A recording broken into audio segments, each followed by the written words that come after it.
Hola, bienvenido, bienvenida. En esta oportunidad quería hablar un poco sobre la importancia del ambiente emocional para sanar, ¿sí? Si estás en una situación de proceso de cambios, de una transformación personal, de sanar heridas emocionales, de querer producir cambios importantes en tu vida, te invito a que te quedes en este video porque es muy importante hablar de lo que sería el ambiente emocional, cómo afecta, cómo determina el ambiente emocional en nuestros resultados, en nuestros procesos. Para comenzar, ¿qué es un ambiente emocional? El ambiente emocional sería en donde vos te desempeñás, digamos, ¿sí? En el ambiente en el cual te desenvolves día a día. En el caso de vivir con otras personas, serían con las personas que convivís. En el caso de tener un trabajo donde involucre a otras personas, esos compañeros, esas compañeras de trabajo, etcétera, etcétera, etcétera. El ambiente emocional básicamente es todo ambiente donde nosotros nos desempeñamos y que no podemos estar exentos de eso, ya que se necesita para nuestro proceso individual poder desarrollarnos dentro de esos ambientes. No podemos aislarnos, sino justamente el proceso de maduración en general y el proceso de maduración de nuestra personalidad y madurez emocional tiene que ver con desempeñarnos de una mejor manera en esos lugares. ¿Cuál es la importancia de estos ambientes a la hora de sanar, ¿sí? A la hora de mejorar algún aspecto de nuestra vida? Lo primero para aclarar es que la biodecodificación tiene un enfoque que tiene que ver con la responsabilidad emocional. Esto lo he hablado en otros videos, que la responsabilidad emocional básicamente sale de una lógica de victimismo y en donde nosotros nos podemos considerar como víctimas todo el tiempo de nuestro exterior, que quiere decir en esta lógica que somos víctimas de nuestro entorno, ¿sí? Que nuestro entorno nos determina. En ese paradigma que es el victimismo, lo que sucede es que nosotros estamos siempre en la carencia. ¿Y por qué en la carencia? Porque justamente somos víctimas del entorno. El entorno nos determina y nosotros en esa visión no podemos hacer nada para transformar nuestro entorno. Entonces, la otra visión sería lo opuesto a ello, que es el paradigma de la responsabilidad, ¿sí? O el nuevo paradigma que le dicen algunas corrientes también, que sería básicamente el siguiente. El paradigma de la responsabilidad tiene que ver con que nosotros somos coautores de nuestra realidad. Sale de esa lógica de victimismo donde nuestros entornos nos determinan y pasa a una lógica de donde nosotros somos co-creadores de nuestro entorno.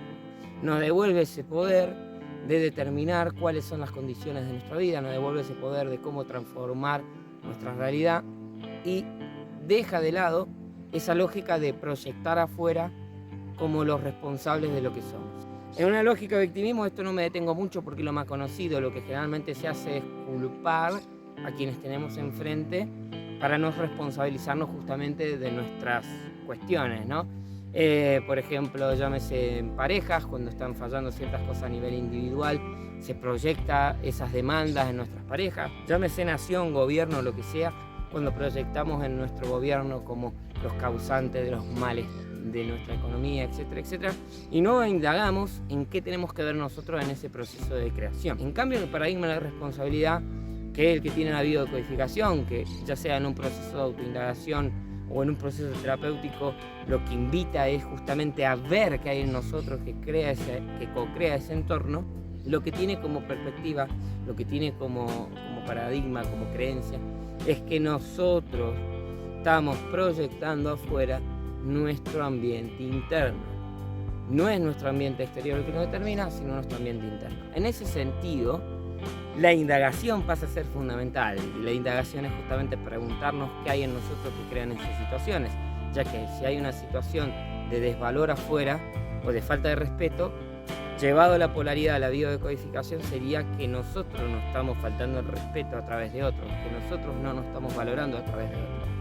Entonces sale de proyectar la culpa, sale de proyectar, digamos, ese dolor, esa carencia, y la indaga en uno. Al indagar podemos encontrar o tomar conciencia cuál es la información a nuestro subconsciente que hay que sanar, que hay que transformar, que hay que integrar. El ambiente, visto de este lugar, no nos determina. Es imposible que nosotros podamos decir que el ambiente nos determina, porque si lo decimos, estamos justamente en la lógica del victimismo. Lo que hace es frenar todo nuestro proceso interno y empezar a proyectar culpabilidades afuera. Es que son las raíces básicas de la violencia, ¿no? Ante no demanda, ante algo que de afuera que no se me da, empiezan las demandas y luego empieza el ataque. En cambio, es importante también, y en esto me quiero centrar en el video, comprender que el ambiente, si bien no nos determina, el ambiente influye, el ambiente afecta. ¿Por qué? Porque nosotros en esencia somos energía, somos vibración. Entonces, si estamos en un ambiente de vibración de carencia, de creencias de carencias, lógicamente si queremos salir de esa lógica de creencias y carencias, nos va a costar mucho más si estamos en ese ambiente que saliendo y renunciando a ese ambiente.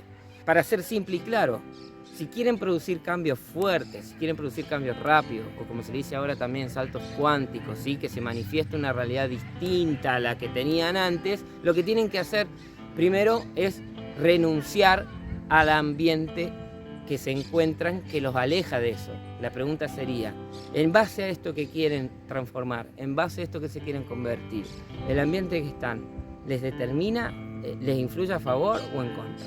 Y ahí viene esto, ¿no? Como indicación de, si no renuncian a ese ambiente va a ser el proceso más lento. Si renuncian a ese ambiente, el proceso de cambio es más fácil. ¿Por qué? Porque no están conectando con esa vibración. Ahora, en el plano de la experiencia terrenal, terrícola, dual, como lo llamen, muchas veces nos encontramos con limitaciones para renunciar porque nuestro ego, nuestra personalidad se identifica en esos lugares, se identifica con esos grupos. Entonces, si bien cuesta al principio, es importante que al menos nos cuestionemos si ese ambiente nos suma o no, ¿sí? Porque si no podemos en ese momento salir de esa frecuencia, saber que en un momento sería lo indicado transformar la otra frecuencia y por ende transformar nuestros vínculos. Hay una famosa frase que tiene que ver con estudios psicológicos y demás, que pueden creer o no, son estudios, ¿no? Estadísticas, que dicen que nosotros principalmente somos nuestras 5 personas que más frecuentamos, ¿sí? Nuestro grupo de 5 personas que más frecuentamos. Y eso tiene que ver que justamente nosotros mimetizamos a través de las neuronas espejos, es un proceso subconsciente, con quienes tenemos a nuestro alrededor.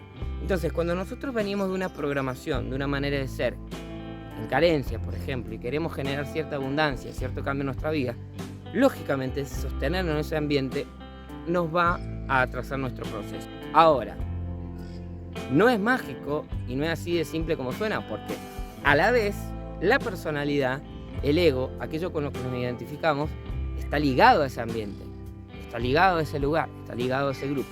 Y ahí viene el trabajo más fuerte en términos mentales, ¿no? Que sería, como dije, empezar a indagar si ese lugar nos potencia o nos retrasa en nuestro proceso, y sabiendo eso, tomando conciencia, en base a eso generar acciones coherentes para nuestro proceso, a nuestro tiempo. ¿Por qué? Porque si hacemos esos cambios de manera muy brusca, que no se recomienda, lo que puede suceder es que agarre miedo, lo desconocido, y lo que sucede es que volvamos a nuestra programación anterior. Pero sí tenerlo en cuenta para ver nuestro proceso que vaya hacia un lugar de coherencia con quienes queremos ser. Porque es imposible sanar, o al menos es muy difícil, en el mismo ambiente que enfermó, en el mismo ambiente que ya no queremos ser. Entonces la invitación justamente, y como recursos de biodecodificación, son las siguientes. Primero, lógicamente como todo, saber quién quiero ser en términos de individualidad, qué quiero para mi vida, qué quiero cambiar, qué quiero modificar, en términos emocionales, qué ámbito emocional me gustaría tener en mi vida. Por ejemplo, si quiero paz, tengo que renunciar a aquello que me genera conflicto, tengo que cambiar mi personalidad de identificación con el conflicto, etc. Pero primero, básicamente, tener en claro el qué, ¿sí? Siempre el qué. El cómo después se va a ir dando con el tiempo, pero el qué es lo principal. Segundo, una vez que tenemos determinado eso, lo que tenemos que ver es, en el ambiente que estoy, laboral, familiar, todos esos entornos que más frecuento, ¿suman a mi proceso o no? Y ahí yo recomiendo hacer un listado de cosas para que el subconsciente le sea claro. Bueno, suman esto, restan lo otro. Y al verlo gráficamente, lo que va a suceder es que van a tener mayor claridad en cuánto potencian ese lugar, ¿no? Y lo tercero es generar, escribir determinar cuáles serían las acciones coherentes en cada uno de esos ámbitos para su nuevo estado de ser. Como dije anteriormente, por ejemplo, si es un ámbito familiar de mucha conflictividad, de mucho chisme, de mucho hablar mal de los demás, de mucha carencia, frecuentar de última ese ambiente emocional con menor frecuencia o no entrar en esas charlas. ¿Qué cambios se tendrían que producir para que ustedes en coherencia les beneficie? Y saber de antemano, no idealizar el proceso de qué es doloroso ciertas cosas, porque hay que justamente producir el duelo de aquellos que nos identificamos. Con estos 3 recursos al menos van a tener un mapa mental hacia dónde ir. Lógicamente la tarea más ardua es empezar a implementarlo en el día a día, de a poco, de a mucho, en fin, como lo requiera su proceso, pero a su ritmo. No es el ritmo de nadie más que el de cada uno, entonces ahí sería aplicarlo. A medida que se genere mayor coherencia entre lo que queremos y el ambiente que frecuentamos, o desde donde frecuentamos el ambiente, vamos a retornar a mayor estado de paz, de abundancia y de amor. Bueno, en fin, hasta acá sobre este tema. De todas maneras, como verán, yo hablo del ambiente emocional, pero como es todo un proceso mental y un proceso de transformación personal y demás, siempre se cruzan temas. Si hay alguna duda de lo que estuve hablando, te invito a que lo dejes acá abajo en los comentarios. O si te gustaría un tema particular que te disparó al escuchar este video, también que lo comentes. Emi, me gustaría que hables de esto, me gustaría que hables de otro, porque la idea es justamente hablar de los temas que requieran y que más les potencien en su proceso de transformación. Además los invito a que se suscriban al canal si no están suscriptos y que activen la campanita que les va a recordar cada vez que estoy subiendo videos. Tienen las redes sociales acá abajo también en la descripción, hechas las invitaciones. Muchas gracias por llegar hasta acá y bueno, nos veremos en la próxima. Gracias.